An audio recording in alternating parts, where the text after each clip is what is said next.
Well, hello, and welcome to your monthly numerology here at Readings at the Round Table. This is your monthly numerology for March 2023. I'm Jennifer. This is Mouse, and the lovely and beautiful Jasmine is with me as always, but I don't think you can see her because of my little banner up here. So I'm trying something a little different with the numerology, and the reason why I'm doing this is because there's a lot of changes happening in March, and I want to make sure that I don't miss any of them when I'm telling you your numerology for March, because it is important that you know these things. So, first of all, there's a lot of stuff going on astrologically. We have a couple of big planets that are on the move that haven't been on the move for a while. So first off is Pluto. Pluto has been in Capricorn for years. And he is finally moving from Capricorn to Aquarius on the 23rd. This is a big deal. He's actually going to retrograde back into Capricorn for just a short period of time in June, but we'll get to that when we do June. Then we also have Saturn moving from Aquarius to Pisces on March 7th, same day as the full moon in Virgo. So this is, again, a big deal because Saturn has been in Aquarius for the last 2.5 years, and now he's moving into Pisces. You know, shake, rattle, and roll there. So that happens on the 7th.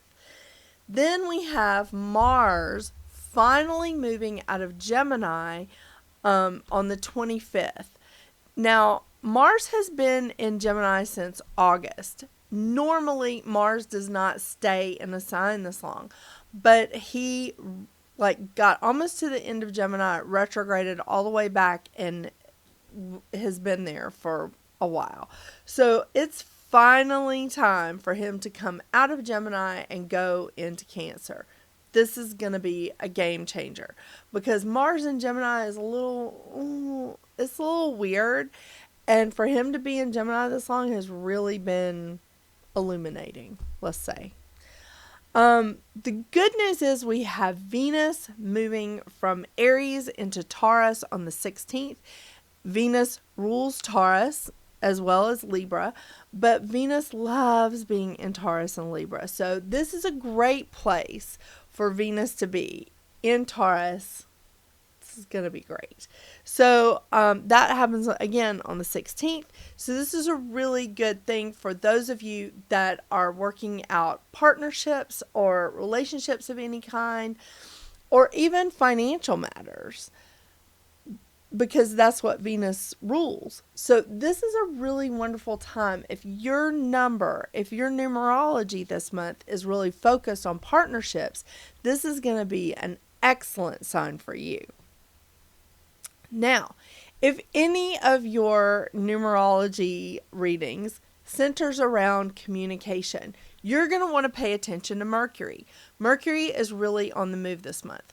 We start out March with Mercury in Aquarius. Then, very quickly, on March 2nd, Mercury moves from Aquarius into Pisces. Then Mercury moves from Pisces into Aries on the 19th. A lot of movement with Mercury. So if your numerology is centering around communication, you're going to want to watch what Mercury is doing this month. I know. So there's a lot of stuff going on here.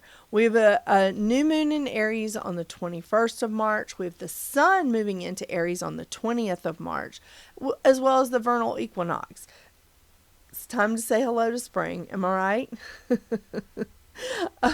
But this is going to be a wonderful month. There's going to be lots of things going on. So I just wanted to make sure that everybody heard this. And so this is the intro video for everybody's. Now, what does this mean for your numerology in particular? Life Path 22. March for you is a 5-month. So, you're entering a month of changes. Goes quite nicely with that astrology, doesn't it? So lots of changes happening this month astrologically, and there's lots of changes that are happening for you personally. This is a wonderful month for you. It truly is. This is a month of creative action. And I love that phrase, creative action. But this is a month of creative action for you. It's a time of being dynamic and inspiring and passionate. This is really going to be an energetic and social month for you. Again, lots of changes, lots of like entertainment stuff. There could be some shock value things, but most of all, this is a month that you're stepping into fate. The biggest thing is that this is also showing you that you're not stuck, showing you that you're not like trapped. You're not being stagnant. You're not stagnant this month. This is a great month to be versatile, be adaptable, and just say, okay, I'm not really sure how this is all going to work out, but I'm not going to close my mind off to any possibilities that are coming in. Be versatile, be adaptable, and expect the pivotal changes that are coming in. This is definitely a month to be patient, because you're not going to rush through it. You're not going to get it all done just really quickly. This is a month to understand that this is a marathon, not a sprint. So take your time, work methodically, don't give up. And see, that's the part of the thing with a 22.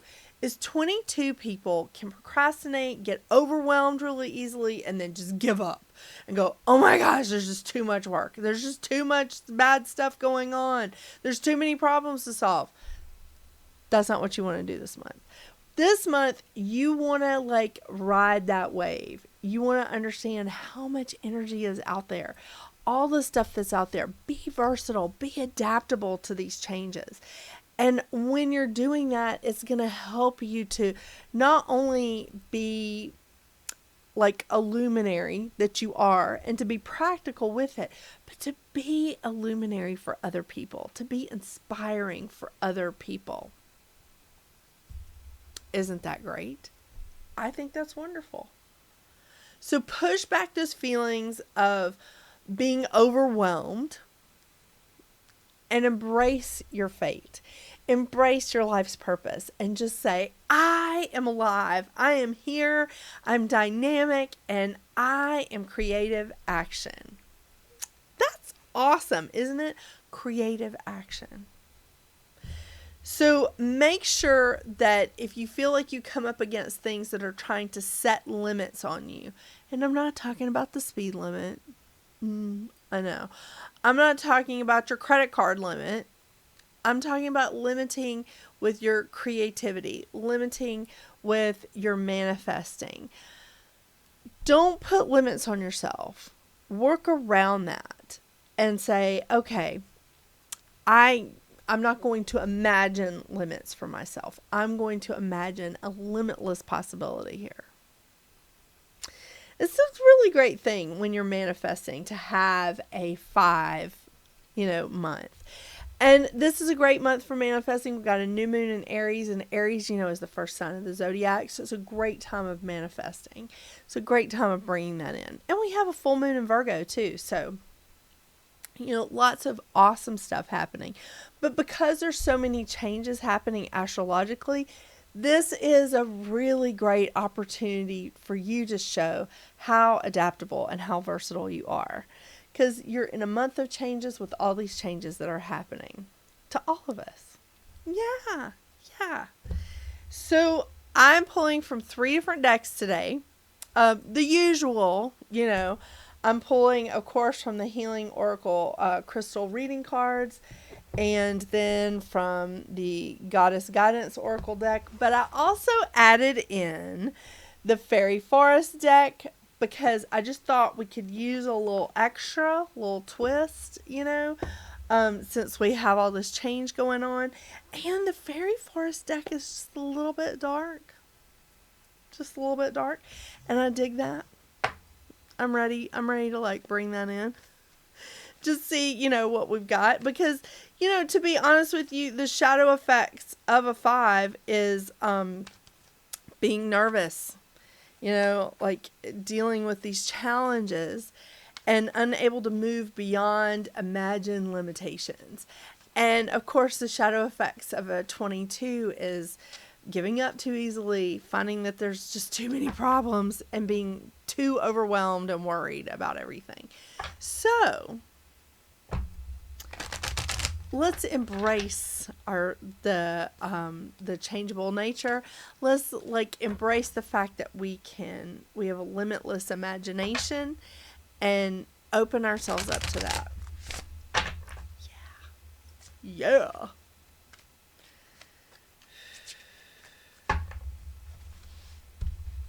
Okay. Where are we at? Oh, Opal. Does that say job?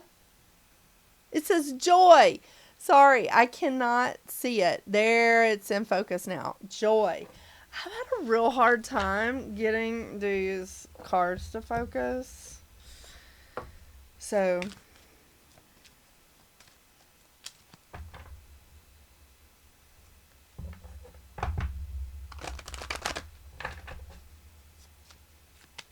and I love my new equipment. I love the new software and everything. But this camera does not want to focus in on some of these cards. I'm like, come on. Just help a sister out. I know. And this is everything in my office has been moved except for my immediate setup.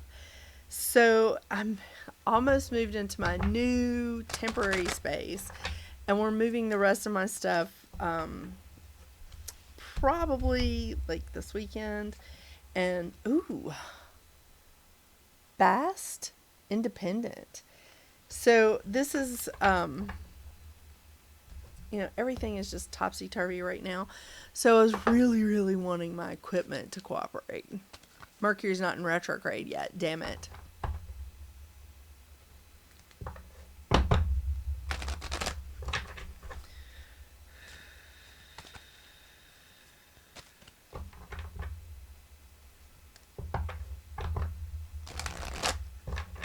I do think these cards are really fun, though.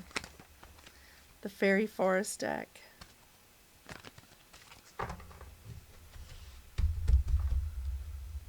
Okay.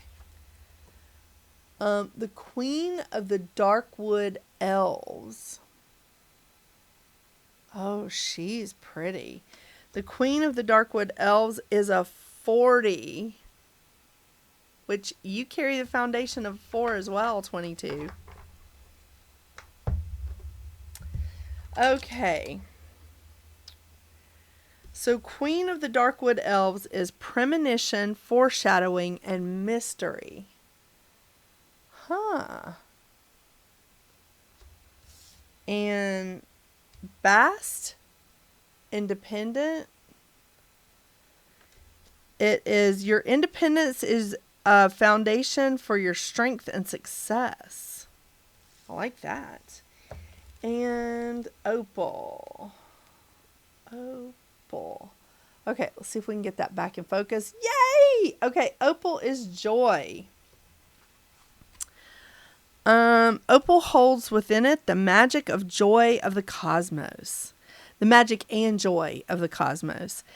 It invites and encourages you to lighten up, relax, and have more fun in life, which is a 5-month. Remember that your pure essence and organic nature is to feel joy.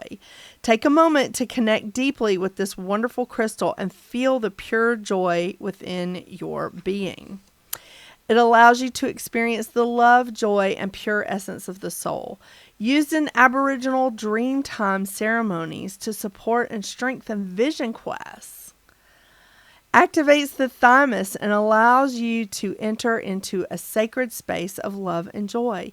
Enhances joy, spontaneity, and flow. Encourages you to engage in the vibrant energy of life.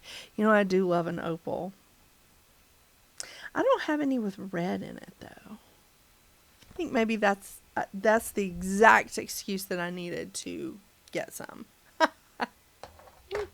I'll tell Dr. Seuss. He'll be so happy. I know, because I don't have enough. Thank you so much for joining me today, 22. I hope you have a wonderful, wonderful March. Don't forget to check out your weekly zodiac readings with me as well on this channel. And thank you for supporting my channel. Thank you for watching my videos. I really do appreciate it. Thank you. Remember, this is a general reading. And until I see you again, Life Path 22, get out there and make your magic. Bye.